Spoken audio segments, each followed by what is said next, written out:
Welcome back to the second module on optimizing your sleep. In the first module, we talked about sleep chronotypes and different things you can do to understand what your chronotype actually is and then use that to your advantage. And today I am going to talk about a set of habits that anybody can use, irrespective of their chronotype, to improve the quality of their sleep. And with that, I mean getting to sleep, and staying asleep, and what to do if you wake up as well. Trust me, this is a topic that I have experienced a lot of challenges with personally. I have suffered from chronic insomnia at some points in my life, but I have also overcome those challenges and now sleep fantastically well. So if you are coming into this with some sleep anxiety, some neuroses about sleep, I would say to you, trust me, it can improve, it can get better, and you can get to consistently getting restful night's sleep. And hopefully some of the things that I talk about here can help you if that does apply to you. But if it doesn't, and you're already someone who sleeps well, but you suffer at times with low energy or tiredness or whatever, then hopefully there's also some things here, some takeaways that you can go and implement into your own life. First, I want to talk about schedule and the fact that the quality of your sleep starts the moment you wake up.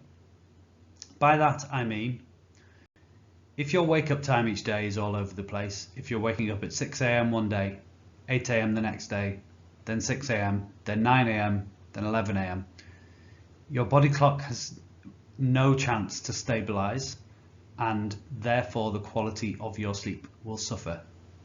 I've already talked about this in other places, but having a regular bedtime and wake up every single day within 30 minutes of each other, it doesn't have to be exact, but within a 30-minute window, is a fantastic thing you can do to stabilize your body clocks and improve the quality of your sleep.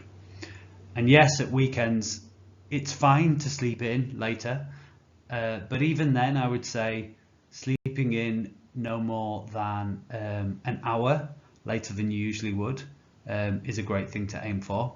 Now, obviously, if you've been on a night out or something, there's going to be occasions, or you've stayed up really late, there's going to be occasions where you sleep for longer.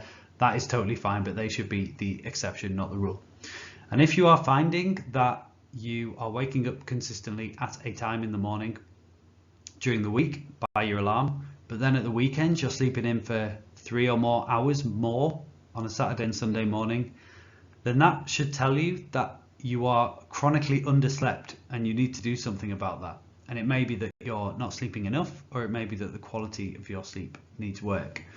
But generally, if your sleep is good, then you will likely find that you will wake up naturally at the weekend, not that much later than you would wake up during the week. And a great way to enforce that or support that is by making sure that you have an 8-hour sleep opportunity. And that means 8 hours in bed where you are relaxing or sleeping.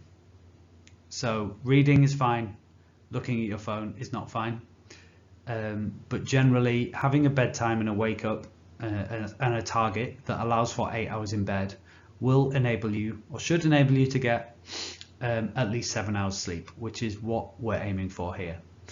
Now, some people need a bit more than that and some people need a bit less, so this is just averages, and you will need to work out yourself whether that is enough for you, but it's a good principle to start improving your sleep by. The other thing I would say is that if you want to adjust your schedule, such as if you want to be somebody who has a bit more energy earlier in the day and is going to bed a bit earlier, remembering what we talked about with regards to chronotypes and that a lot of that is genetically and biologically predetermined, what I would recommend doing is adjusting your schedule in no more than 15-minute increments. So don't go from going to bed at 11 p.m. and waking up at 8 a.m. to deciding you're going to go to bed at 9 p.m. and wake up at 6. Start by just setting your alarm for 15 minutes earlier. And by that, I do not mean also going to bed 15 minutes earlier. I mean just setting your alarm for 15 minutes earlier. Because if you do that consistently for a week, your sleep drive will naturally increase earlier in the evening, and you're not forcing yourself to bed before you're tired.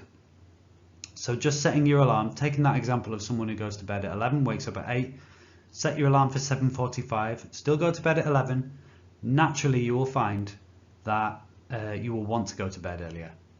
And then once you're consistently waking up at 7:45, if you feel like you want to wake up earlier in the morning or you need to, set it for 7:30. Do the same thing again. Again, don't aim to go to bed earlier, just let it naturally happen. Working in that way, in increments, will allow you to shift your body clock somewhat so that you can have more energy at times of day that you need it, whether that be early in the day or late in the day, depending on your schedule. The other thing I would say about schedule is not to nap. Now, napping is recommended in a lot of places, but quite frankly, who the hell has time for a nap nowadays? Most people watching this will be working a job full time. They will also have a lot of other commitments in their life. They're embracing health and fitness as well. I'm sure that you don't have a lot of opportunity for naps, and if you do, you're probably incredibly rich, or maybe you're unemployed, or you're looking after people, or whatever that means you do have that advantage. But even then, I would say it's not something I would recommend, because it can disrupt your sleep-wake cycle and disrupt the quality of your sleep in the evening. So only if you are consistently getting 8 hours of sleep and you're still feeling like that's not enough, then I would recommend looking at naps. But until that point, I don't think it is something that I would recommend. And the final thing I would say is just about awareness, and it's about being aware of what time you wake up when you don't have an alarm set. So for example, that might be a weekend. Keep track of what time that is, because like I said earlier, if it's drastically different to what time you're waking up in the week, then something needs to change because you are sleep deprived. And also keep track of how often you wake up before your alarm. Waking up just before your alarm goes off is a great sign that you have a stable circadian rhythm. Your body clock is predictable, and it is telling you, your body is telling you that it's time to wake up at the time you need to wake up, because you've set your alarm for that time. Waking up within 15, even 30 minutes before your alarm is a good sign that you're doing well on this stuff.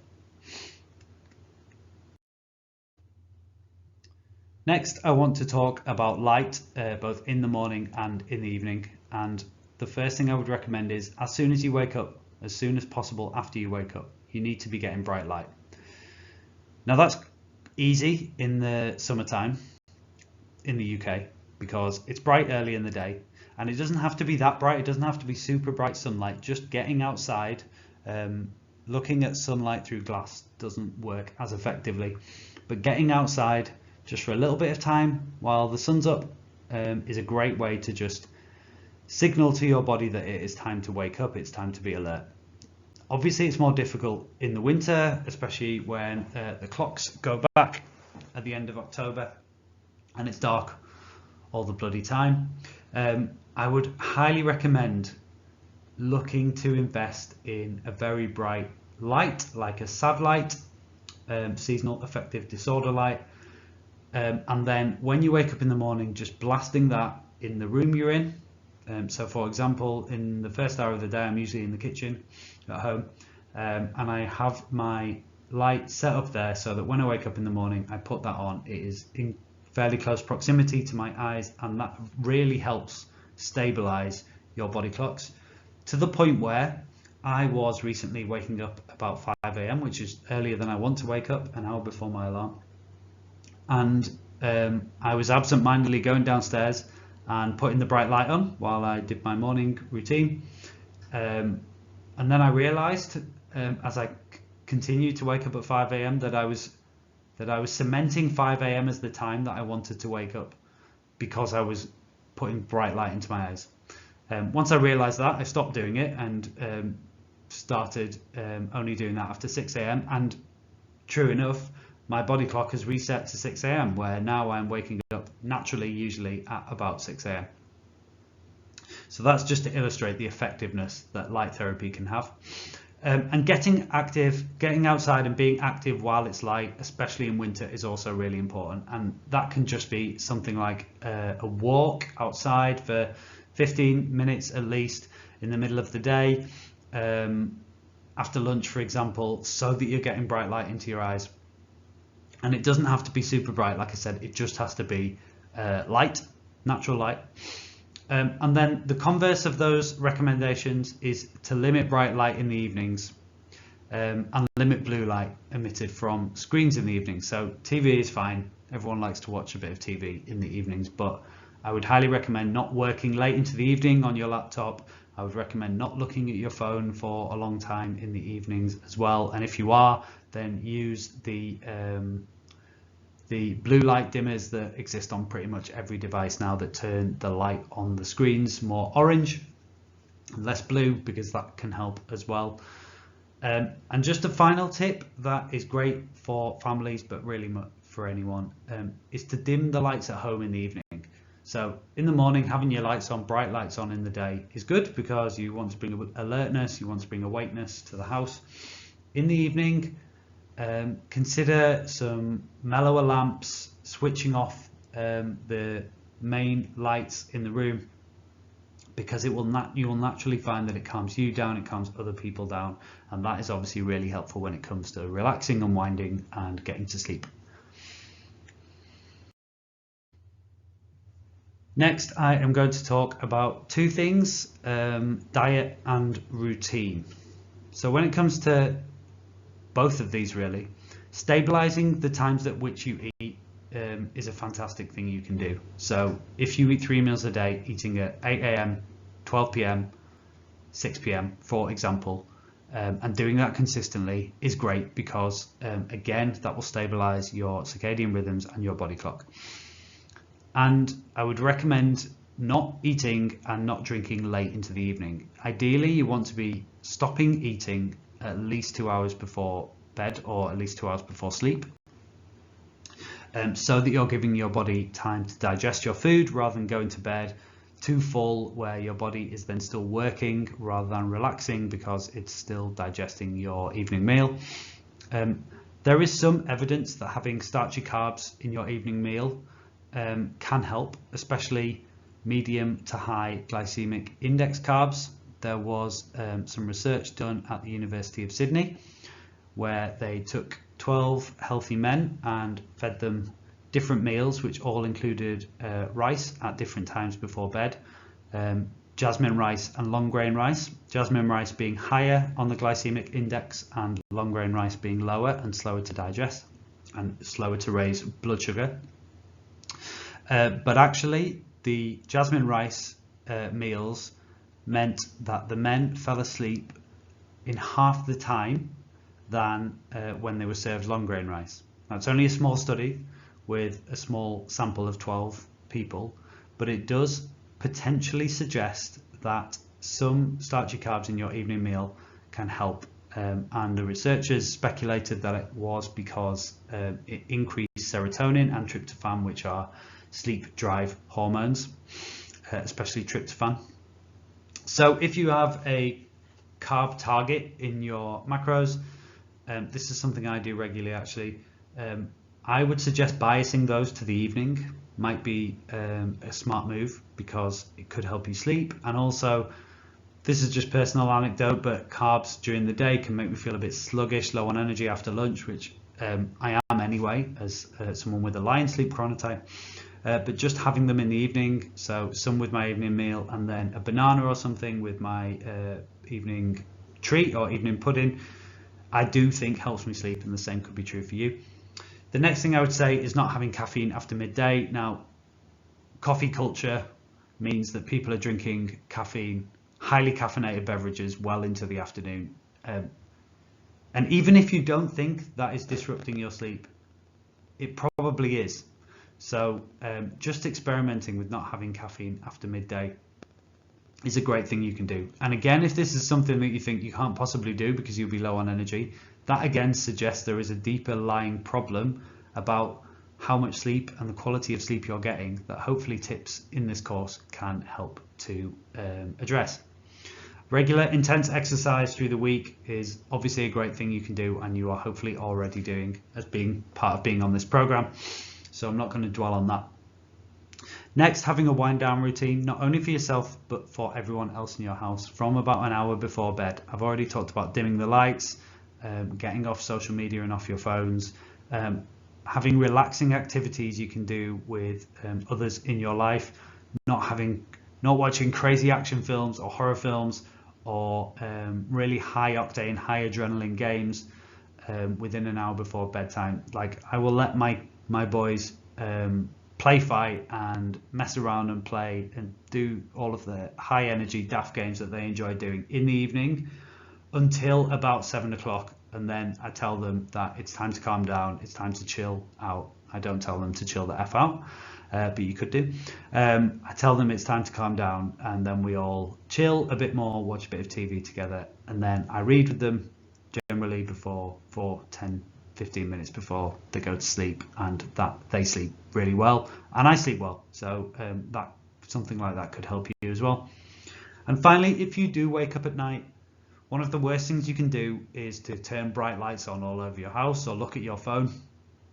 So if you wake up for whatever reason to go to the toilet, or just naturally you wake up in the night, please keep the lights off. Please do not look at your phone. If you need to go to the toilet, hopefully you know the way to the toilet in your house. If not, invest in a torch maybe and keep that by the bedside, or have a dim light that you can switch on and use for that purpose. Next, I'm going to talk about your sleep environment. I've got a bit of bedroom envy of that image there, although weirdly it's got a kettle in the bedroom, which is not something that I would want, but apart from that, it looks like a nice space. I would highly recommend not having any technology in your bedroom. Kindle is fine, but apart from that, your phone, charge it downstairs. TV, you don't need a TV in your bedroom, in my opinion. Red lights emitted from technology can disrupt sleep, as small as they may seem, and having your phone in your room is surely far too tempting to make you look at it either before sleep or if you wake up in the night. So if you need an alarm clock, buy a cheap alarm clock and charge your phone downstairs. Having a cool room is also really beneficial, as dark as it possibly can be, so blackout blinds, or if you can get them, just making sure there's no bright light outside your window, not having the radiator on in your room, having a window open if you live in a quiet area is also great, and that could be too cold for some people, but at the least not having the radiator on, because that will cool you down and reduce your body temperature, which is what you need to sleep soundly. And an eye mask and earplugs can help if you live in a noisy or an urban area with a lot of light, like I do. And finally, investing in a comfortable bed and comfortable pillows. You're going to spend a third of your life asleep, so you might as well make sure that you're investing in a comfortable environment, an area that allows you to spend that third of your life well. A lot of people want to jump straight to supplements, but as you might have noticed, I tend to keep those till the end of these modules. But I'm going to talk a little bit about mindset before I do that, because this is something that I struggled with massively in about 2018 when I came back from New York, and felt like I didn't get over the jet lag for what seemed like about 6 months. I struggle with horrendous insomnia to the point where I was dreading going into work because I was so underslept. I was upsetting my family. I was sleeping downstairs and just becoming massively stressed and massively frustrated by the whole ordeal. And that was the worst thing that I could have possibly done, because I do believe that exacerbated the problem enormously. So I know it's easy to say, but if you struggle with insomnia, either chronic or just one-off, the worst thing you can do is get worked up about it. I actually survived that time. I kept working. I was on autopilot a bit, but you know, I was fully functioning as a grown-up. I did everything I needed to, despite being on 4 hours sleep a night, or less sometimes. So just know that it will pass. And the more you stress about it, the worse it will get. So finding ways to relax and finding things that you can do in the time when you struggle to sleep is great. I got through a lot of novels during that time.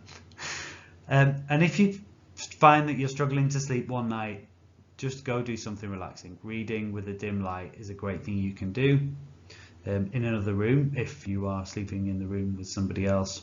And if you wake up, there are many things you can do, but something I like to do is just, especially when I wake up and my mind is racing, which does happen on occasion, just counting your breaths is a great thing to do for no other reason than it centers your attention on something mundane that will help you to drift off to sleep, rather than being prone to thinking about work, problems in your life, what you need to do tomorrow at 3 a.m. when you can't do anything about any of those things.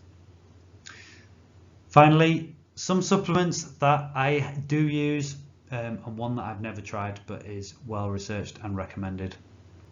So supplements are not magic, but they can help, and I do use them. And even if they are placebo and they only work because I believe they work, that's fine because it helps me sleep.